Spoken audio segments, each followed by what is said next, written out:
زمین سے جا لگی، میں نظر نہیں اٹھا پا رہی، سر کیسے اٹھاؤں؟ اور وجدان، اس کی آواز میں درد گھل گیا۔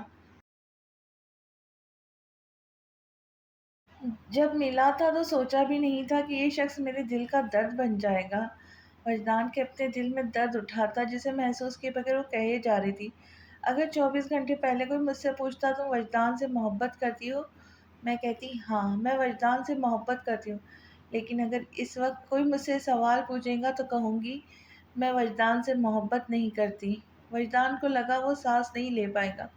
مجھے وجدان سے عشق ہے۔ وجدان کو لگا کبھی سانس نہیں لے پائے گا۔ اس نے بے دردی سے اپنا نچلا ہونٹ دانتوں تلے دبایا کہ خون رسنے لگا۔ ادھر ملیحہ کی آواز میں سسکیاں گھل گئی تھی، پر وہ چیز جو میں زندگی میں کبھی نہیں سیکھ پائی، محبت کو کیٹیگرائز کرنا۔ میں نے کبھی جان نہیں پائی کیسے کس کی محبت کو سب سے اوپر والے خانے میں رکھتے ہیں اور کیسے دوسری محبت کو نیچے والے خانے میں۔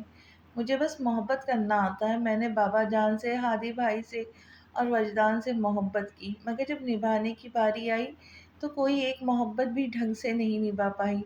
اس کی آواز سسکیوں میں ڈوب گئی۔ کھینچے ہوئے چہرے کے ساتھ وجدان کی گرفت ریسیور پر سخت ہوتی جا رہی تھی۔ بے بسی آواز ابھری، کاش میری زندگی میں ایک معجزہ ہو جائے، میں آنکھیں بند کر کے کھولوں تو سامنے وجدان ہو۔ اس نے اصل میں آنکھیں بند کر کے کھولی۔ پھر غیر مرئی نقطے کو دیکھتے ہوئے کہنے لگی، میں اسے وہ سب کہہ دیتی جو میرے دل میں ہے۔ اس کے بغیر میں مر جاؤں گی۔ وہ میری زندگی کا حاصل ہے۔ بہت چاہا ہے اسے، اتنا کہ اب اسے چاہت سے دستبردار بھی نہیں ہوا جاتا۔ اس سے الگ ہونے کا خیال میرے جسم سے روح کھینچ لیتا ہے۔ کاش وہ کہیں سے آ جائے، ایک بار صحیح، آخری بار صحیح، میں اسے جی بھر کے دیکھ تو لوں۔ اب ایک عمر اس کے بغیر گزارنی ہے، کوئی تو سہارا ہو۔ اس نے ایک بار کہا تھا، آپ اپنی 24 گھنٹے میں سے ایک پل مجھے نہیں دے سکتی؟ آج کوئی جا کر اس سے پوچھے، اپنی پوری زندگی میں سے ایک پل مجھے نہیں دے گا؟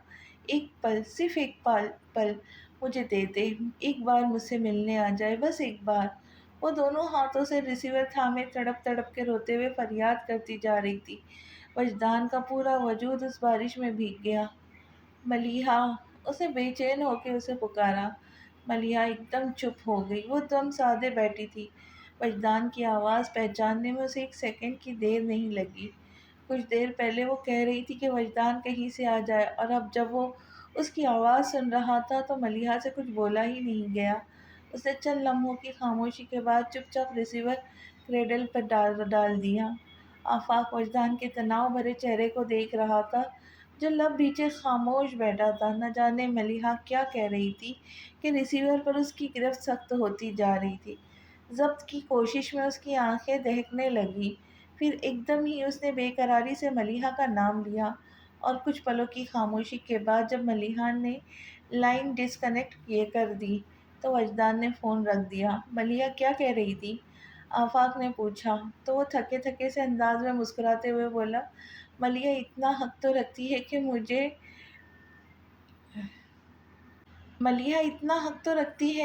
سولی پر لٹکا کر سانس لینے کی سزا سنا دے۔ پھر اس نے اپنے ہونٹ کاٹتے ہوئے آفاق کو دیکھا۔ آفاق، میں ملیحہ سے ملنا چاہتا ہوں۔